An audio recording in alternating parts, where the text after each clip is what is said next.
دنیا بھر میں کرسمس کی رنگارنگ تقریبات کا سلسلہ جاری ہے۔ امریکہ، برطانیہ اور کئی یورپی ممالک میں گھروں، چرچز اور مارکیٹس کی تزئین و آرائش نے سب کی توجہ اپنی جانب مبذول کر لی ہے۔ مصر کی گلیوں کو بھی سجا دیا گیا، آتش بازی کا بھی شاندار مظاہرہ کیا گیا۔ دنیا بھر میں کرسمس کے رنگ چھا گئے، کہیں بازاروں میں رونقیں تو کہیں گھروں کے باہر کرسمس ٹری کی رنگینیاں۔ وائٹ ہاؤس میں مسحور کن سجاوٹوں نے سب کی توجہ سمیٹ لی۔ امریکی صدر نے ڈرون سے بنائی گئی ویڈیو شیئر کرتے ہوئے مسیحی برادری کو کرسمس کی مبارکباد دی۔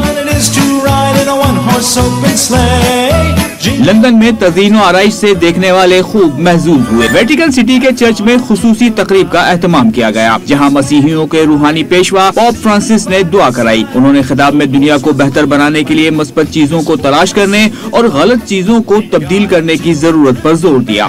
A pilgrim in this world and a witness of peace. روس کے سخت سردی اور ہلکی برف باری میں سجائے گئے کرسمس بازاروں نے سب پر سحر طاری کر دیا۔ پولینڈ کی گلیاں، بازار اور عمارتیں بھی روشنیوں سے سجا دی گئیں۔ مصر کے دارالحکومت قاہرہ کی گلیوں میں بھی کرسمس کی روایتی سجاوٹ اور بازار تحائف کی خوبصورت اشیاء سے سج گئے ہیں۔ آتش بازی کا شاندار مظاہرہ کیا گیا۔